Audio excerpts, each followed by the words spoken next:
you want to treat it as a real business, you need to be on top of it every day. You need to be learning every day. You need to be getting better every day, because there's no such thing as, hey, I'm just gonna watch a couple of YouTube videos. I'm gonna try this thing here. I'm gonna list a couple items, then I'm gonna sit and wait.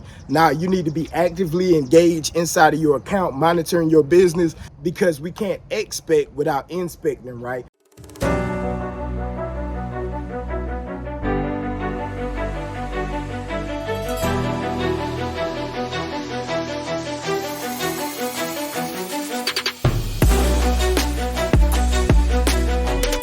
What's good, Will Squad? You know I had to come back and hit y'all with another play. Man, on today's video, I want to talk about the top 5 mistakes, or the 5 mistakes that I see most new Amazon sellers make. Man, let's get right into it. All right, let's start from the top.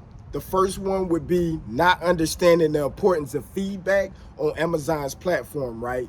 I tell my group, my community all the time that no matter what type of business you're in, no matter what industry it is, you're always going to come across that customer that's going to have a bad day. No matter how perfect the service is, no matter how you deliver the product, even if it's, absolutely flawless, sometimes somebody's going to leave a bad review. So we should operate our business proactively. We're not going to wait for the problem. We're going to go ahead and anticipate, and we're going to always be ready. So I'm saying that to say this.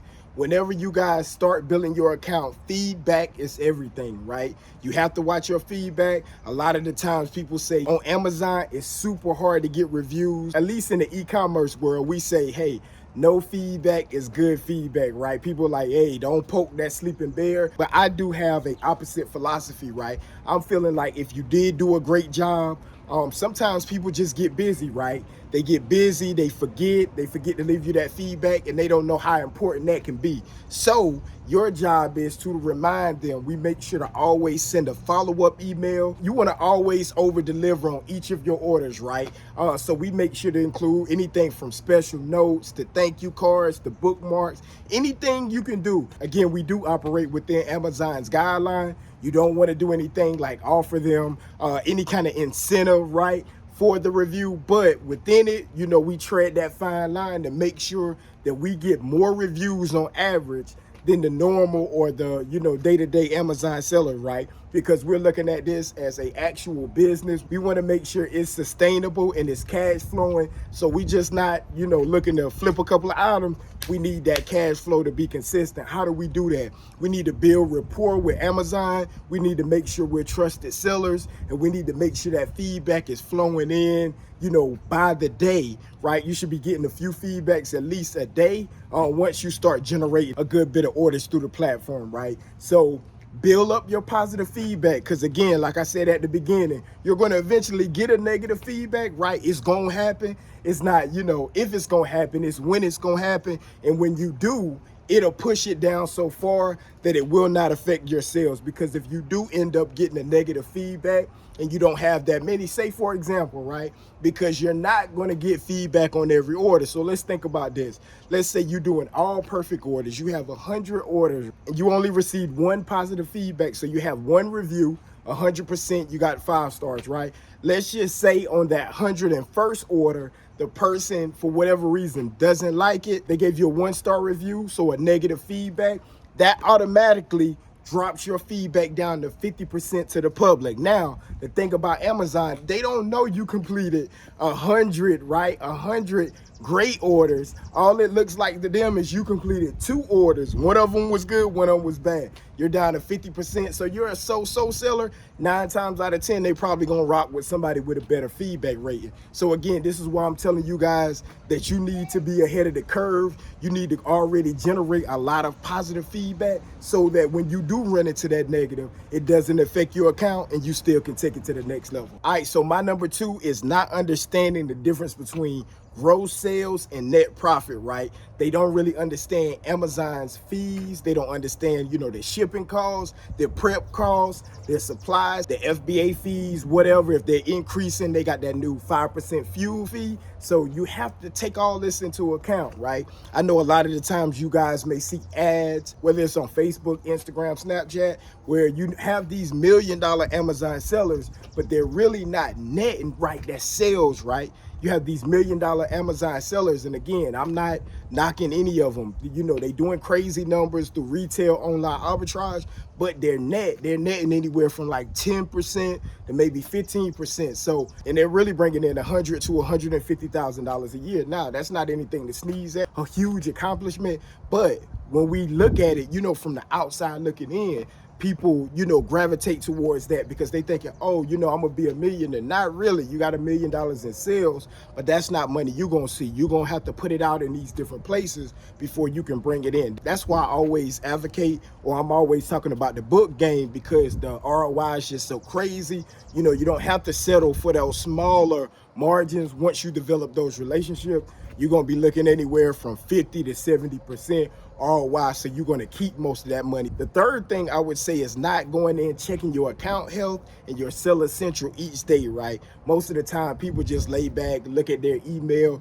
and whenever they get an order, they like, okay, I'm gonna log in now because I got some money on the way. But I say to you, if you want to treat it as a real business, you need to be on top of it every day. You need to be learning every day. You need to be getting better every day, because there's no such thing as, you know, hey, I'm just gonna watch a couple of YouTube videos. I'm gonna try this thing here. I'm gonna list a couple items, then I'm gonna sit and wait. Now, you need to be actively engaged inside of your account, monitoring your business, because we can't expect without inspecting, right? We have to inspect this thing to make sure it can grow, develop the right systems. You don't have your own systems. You need to get with somebody that does have a system, or it's gonna take you a minute, right? I talk to one of my good friends all the time. You know, you either value your time or you value your money, right?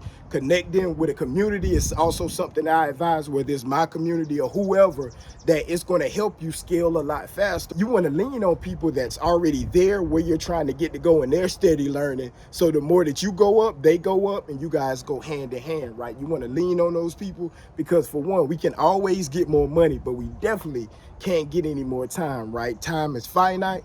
Money is infinite. They printing money every day. Number 3 would be not having a system to automate your inventory coming in, right? Because we know on Amazon, you can only get sales if you have the inventory, right? You got to keep it coming in. We have to automate that coming in. You know, after a while, I always say, you know, the low hanging fruit method is to go out and search this, that, and the other. You know, that's the easy route with you guys watching this video today. You can go out and start making money today by doing that method. Check out some of my older videos, going around to little stores or thrift stores or libraries in your area, and start making that money off of easy flips that way. But if you want to scale it and take it to the next level, you need to develop relationships, connect with suppliers, so that they will be more than likely to do business with you. So definitely get on the ball, automate your inventory coming in so that you can take this to the next level and, you know, make that $10,000, $20,000, $30,000 a month, whatever you're trying to make. Number 4 would be not separating your personal account from your business account. I advise everybody, you know, to separate that stuff, so that way when tax time comes around, you keep everything separate. You don't want to get all that jammed up together. Again, I'm not a tax expert. I do advise that you guys go out, get somebody to help you with that situation so that you can keep your money, you know, different. Your business money over here, your personal money over there, so that you can actually see how much you're making.